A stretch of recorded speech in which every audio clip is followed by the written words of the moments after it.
Following the church event on Sunday, March 16th, UWP Chairman Lionel Ellis shared his account of the morning's occurrences. He explained that the United Workers' Party was invited to a church service at the Girls' Day Church in honor of the Jubilee.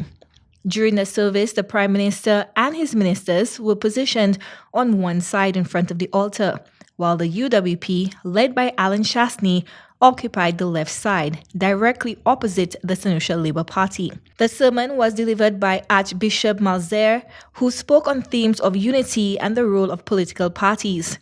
During the declaration of peace, the Archbishop invited the congregation to greet one another, a customary practice in many churches.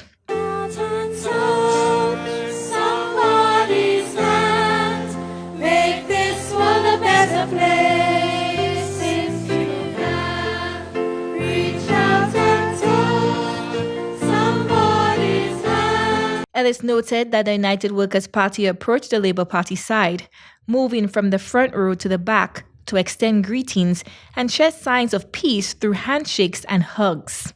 We went across the front row, the closest row to the altar.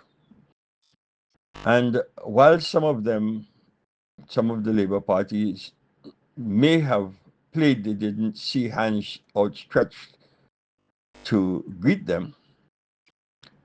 I can only assume that they didn't see hands outstretched. When I got in front of Stevenson King, when I, Lionel Ellis, got in front of Stevenson King and I stretched my hand out to give him the sign of peace, he said to me in the loudest terms so that the representative behind me can hear, "I do not want to shake your hand. I will not shake your hand." He repeated it twice. Ellis expressed his shock at the reaction of Minister Stevenson King, whom he respects as a man of God.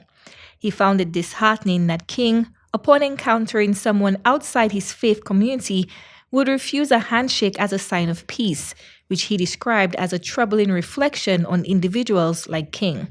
Ellis emphasized that, in the eyes of God and the Church, the minister's actions disrespected the Archbishop and the values upheld by the Catholic Church, labeling his behavior as hypocritical. Minister Honorable Wayne Gerard was also questioned about the church service led by the Archbishop for both the government and the opposition during a pre-cabinet meeting on Monday, March 17th. He shared that during the service, the Archbishop discussed themes of Lent and reconciliation.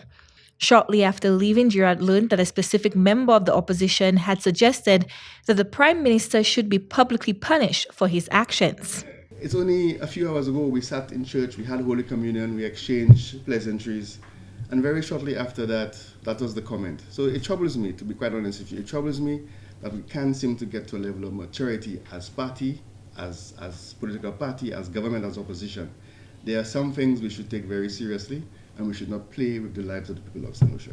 Prime Minister Honorable Philip J Pierre was also asked about the situation, specifically whether he views the opposition as mere political opponents rather than enemies. He asserted, "I have no enemies." My enemies are poverty, hatred, envy, greed.